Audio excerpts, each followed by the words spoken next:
അധ്യക്ഷൻ, വേദിയിലുള്ള പ്രിയങ്കരനായ കാലങ്ങോട്, അതുപോലെ തന്നെ ശ്രീ രാജാനന്ദ്, ഗോപി മാഷ്, ഭൂമി, ഡോക്ടർ സന്തോഷ്, സഹോദരി സഹോദരന്മാരെ, KPG-യുടെ കുടുംബാംഗങ്ങളെ, സുഹൃത്തുക്കളെ. അസുഖം ബാധിച്ചതൊന്നും പനി പിടിച്ചാണോ?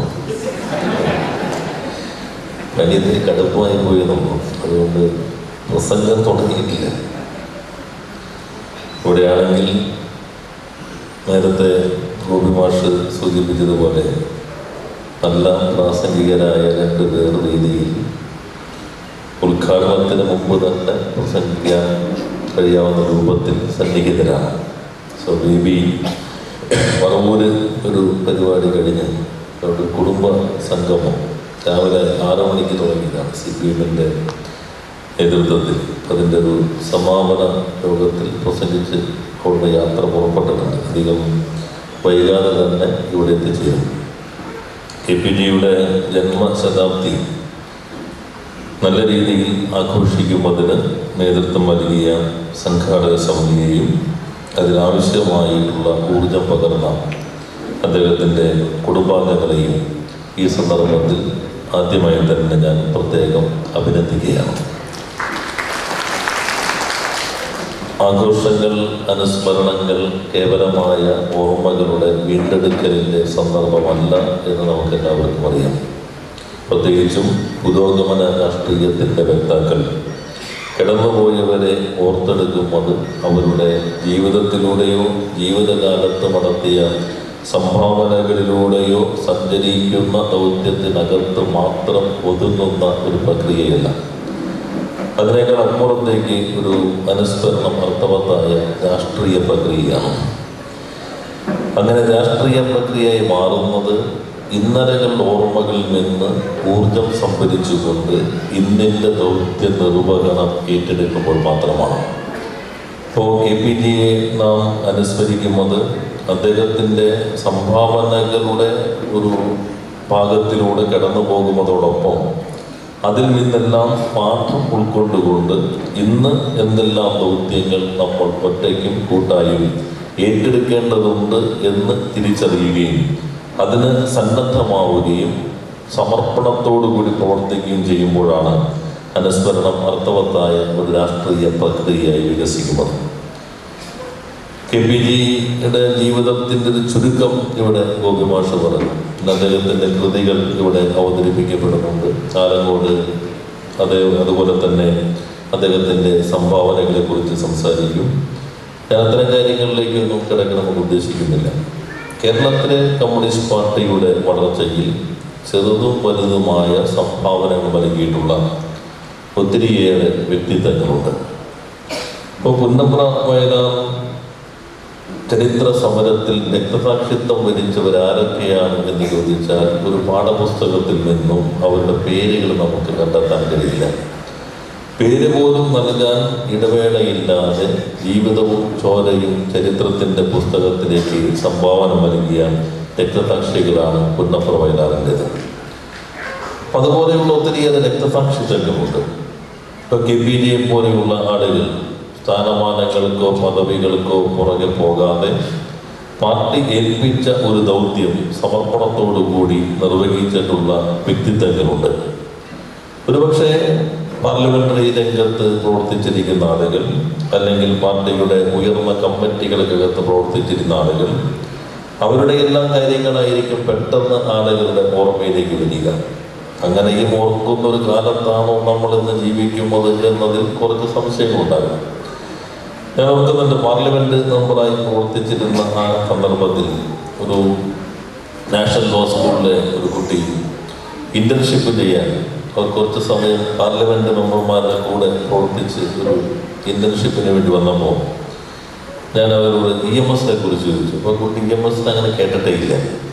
EMS-നെ കേൾക്കാത്തൊരു കുട്ടിക്ക് എങ്ങനെ ദേശീയമായി ഔന്നത്യമുള്ള നിയമ സർവകലാശാലയിൽ പ്രവേശന പരീക്ഷ വിജയിച്ച് വരാൻ കഴിഞ്ഞു എന്ന് നമ്മളെ അത്ഭുതപ്പെടുത്തുന്നുവെങ്കിലും അവരെ സംബന്ധിച്ചത് വലിയ അത്ഭുതത്തിൻ്റെ പ്രശ്നമല്ല. അപ്പോൾ ഞാൻ കൃഷ്ണയ്യരെ കുറിച്ച് ചോദിച്ചു. കൃഷ്ണയ്യർ ജഡ്ജ്മെൻറ്റുകൾ അവർക്കറിയാം, കൃഷ്ണയ്യരുടെ ജീവിതത്തിൻ്റെ തലങ്ങൾ അവർക്കറിയില്ല.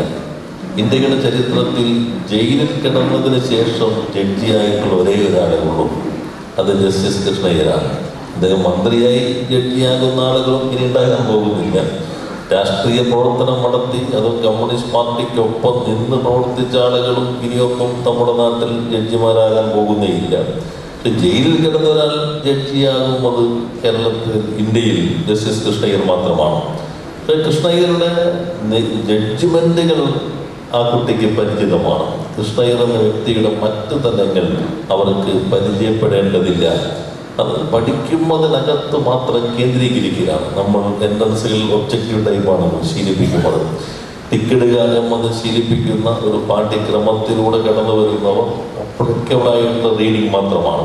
അവർക്ക് ആവശ്യമായത് മാത്രം തിരഞ്ഞെടുത്ത് പഠിക്കുന്നവരാണ്. അതുകൊണ്ട് ഔന്നിത്യത്തിൽ ഒരു കാലത്ത് ജീവിച്ചിരുന്നവർ തന്നെ പിന്നീട് എപ്പോഴും ഓർക്കണമെന്നില്ല. നമ്മൾ ജീവിച്ചിരിക്കുന്ന കാലഘട്ടത്തിൽ ഓരോരുത്തർക്കും തോന്നും നമ്മളുണ്ടെങ്കിൽ മാത്രമേ ഇത് നടക്കുള്ളൂ എന്ന്. അത് മനോഹരമായ ഉദ്ധരണിയുണ്ട്. ഒഴിവാക്കപ്പെടാനാവാത്തവരാണെന്ന് ഒരു കാലത്ത് കരുതിയിരുന്നവരാണ് ശ്മശാനങ്ങളിൽ നിറയെ.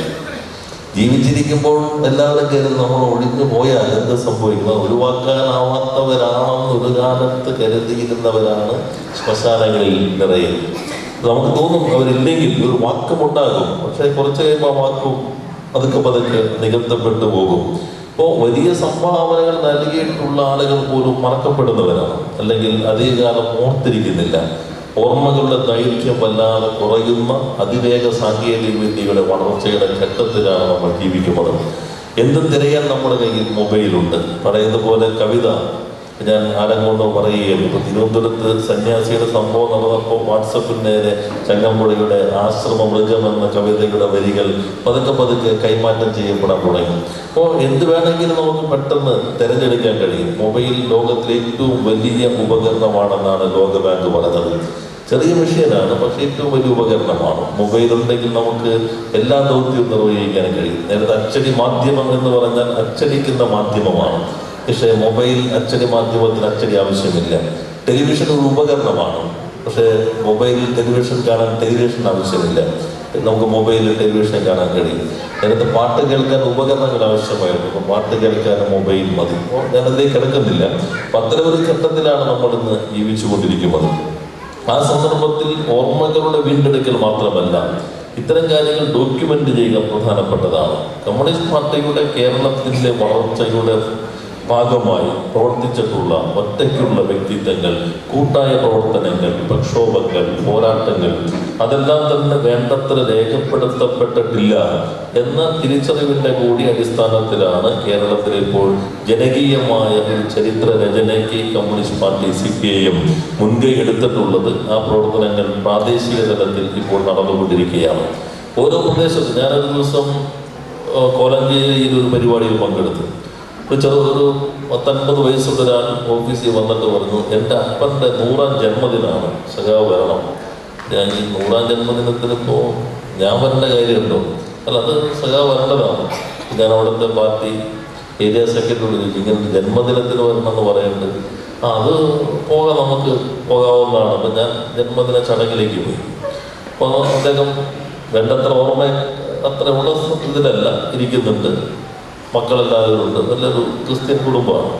അപ്പോൾ മൂത്ത മകൾ അദ്ദേഹത്തിൻ്റെ ജീവചരിത്രം അവിടെ ഒന്ന് വായിച്ചു, എഴുതി തയ്യാറാക്കി വായിക്കുകയാണ്.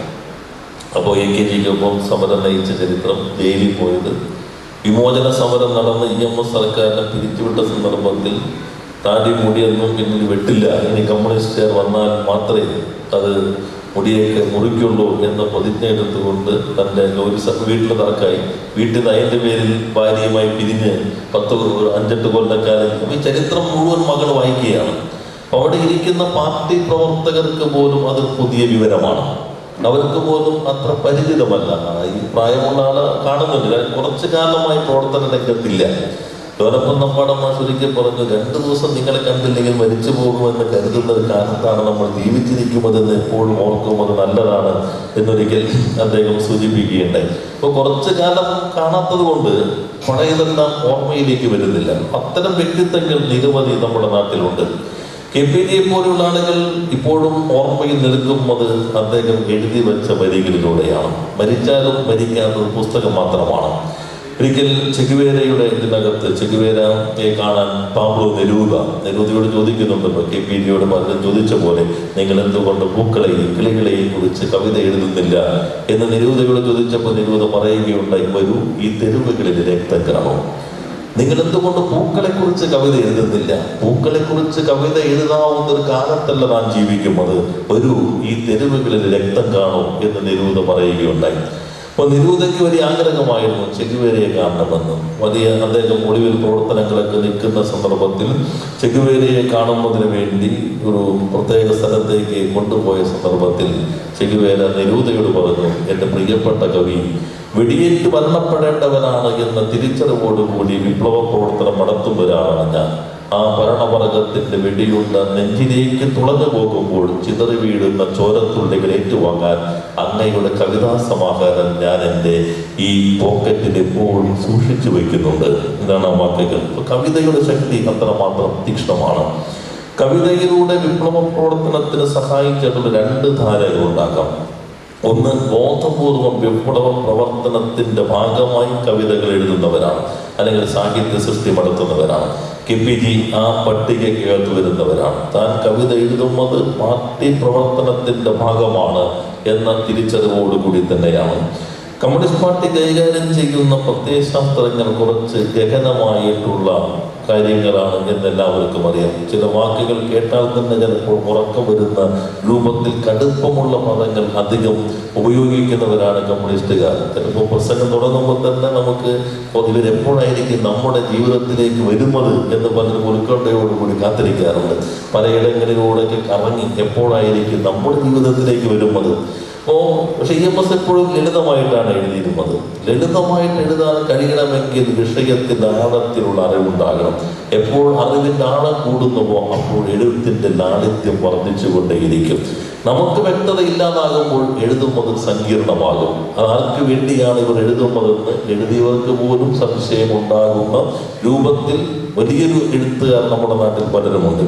KPJ എഴുതിയത് കമ്മ്യൂണിസ്റ്റ് പാർട്ടിയുടെ ദർശനമാണ്. പട്ടിണിയുടെയും അടിമത്തത്തിന്റെയും വൈരുദ്ധ്യങ്ങളുടെയും കമ്മ്യൂണിസ്റ്റ് പാർട്ടി കൈകാര്യം ചെയ്യുന്ന പ്രശ്നങ്ങൾ സാധാരണ ജനങ്ങളുടെ മനസ്സിലേക്ക് എത്തുന്ന രൂപത്തിൽ, അവരെ വിപ്ലവോത്സുകമാക്കുന്ന രൂപത്തിൽ, അവരെ സമരോത്സുകമാക്കുന്ന രൂപത്തിൽ, പോർമുഖങ്ങളിൽ ഉറച്ചു നിർത്തുന്ന രൂപത്തിലാണ് KPJ എഴുതിക്കൊണ്ടിരുന്നത്. അതാണ് KPJയുടെ പ്രത്യേകത എന്നുള്ളത്. KPJ എഴുതിയ ഓരോ കവിതകളും ഇവിടെ അവതരിപ്പിക്കുന്നുണ്ട്. ചിലത് നേരത്തെ തന്നെ ആലാപനം ചെയ്യപ്പെട്ടു, ചിലത് ഇവിടെ അതിൻ്റെ വിശിഷ്ട ഭാവങ്ങൾ ഇവിടെ അവതരിപ്പിക്കാൻ പോകുന്നുണ്ട്. ഒരു കാലത്ത് ഇളക്കി മരിച്ച കവിതകളാണ്. കഴിഞ്ഞ ദിവസം ഞങ്ങൾ ഇരുന്ന് ചർച്ച ചെയ്തപ്പോൾ ഞങ്ങളൊന്ന് ആലോചിച്ചൊരു കാര്യം, ഇപ്പോൾ ഒരു യോഗം തുടങ്ങുമ്പോൾ പാടുന്നത് മിക്കവാറും സിനിമാ പാട്ടുകളായിരിക്കും. അത് കാസറ്റ് വയ്ക്കുമ്പോഴും പാട്ടാകാം, അല്ലെങ്കിൽ ഗാനമേളകളാകാം. എന്തുകൊണ്ട് നമുക്ക് പുതിയ പാട്ടുകൾ ഉണ്ടാകുന്നു എന്ന് ചോദിച്ചാൽ ഉണ്ടാകുന്നുണ്ട്. എന്നാൽ ജനങ്ങൾ ഏറ്റുവാങ്ങുന്ന രൂപത്തിൽ ഇതിന്റെ യാഥാർത്ഥ്യങ്ങൾ പ്രതിഫലിപ്പിക്കുന്ന വിപ്ലവകരമായ ദൗത്യ നിർവഹണത്തിന്റെ ഈരടികൾ, ഗാനങ്ങൾ എന്തുകൊണ്ട് രചിക്കപ്പെടുന്നില്ല എന്നതൊരു പ്രശ്നമാണ്. അത്തരത്തിൽ ഒരു കാലത്തിൽ നാം ജീവിക്കുമ്പോൾ KPJ പോലൊരാളുകൾ ഇളക്കി മറിച്ച കവിതകളിലൂടെ ജനങ്ങളെ സമരോത്സുകമാക്കി അവരെ വിപ്ലവത്തിന്റെ മാർച്ചിനകത്ത് ശക്തമായി അണിനിരത്തുന്നതിന് പ്രേരകമാക്കിയ കവിതകൾ എഴുതിയ ആളുകളാണ്. രണ്ടാമത്തെ ധാര ബോധപൂർവം അങ്ങനെ ചെയ്യുന്നവരല്ല, അവർ ആ കാലത്ത് അവതരിപ്പിക്കലാണ്. അതാണ് ലെനിൻ ടോൾസ്റ്റോയിയെ കുറിച്ച് പറഞ്ഞത്. റഷ്യൻ വിപ്ലവത്തിന്റെ കണ്ണാടിയാണ് ടോൾസ്റ്റോയ്. ആഠ്യത്വത്തിന്റെയും പ്രബുദ്ധത്തിന്റെയും സാർവചിന്തകരുടെയും പ്രതീകമാണ്.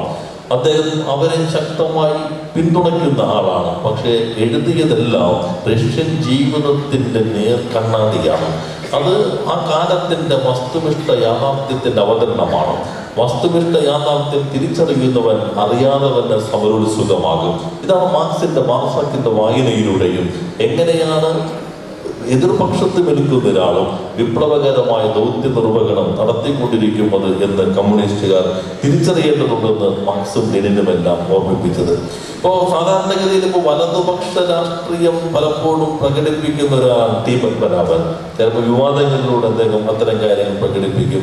പക്ഷെ ഈ കേരളത്തിൽ അടച്ചുപൂട്ടപ്പെടുന്ന പൊതുമേഖലാ വ്യവസായങ്ങളെ കുറിച്ച് ഏതെങ്കിലും ഒരു കഥയുണ്ടെങ്കിൽ, ഞാൻ അത്ര വലിയ വായനക്കാരനൊന്നുമല്ല, പരിമിതമായ വായനയിൽ നിന്ന് എനിക്ക് തോന്നുന്നു അത് ഇരുൾ വീഴും മുമ്പേ എന്ന ടി പത്മനാഭന്റെ കഥ മാത്രമാണ്. അതാണ് അടച്ചുപൂട്ടപ്പെടാൻ പോകുന്ന വ്യവസായശാലയെ കുറിച്ചുള്ള കഥ.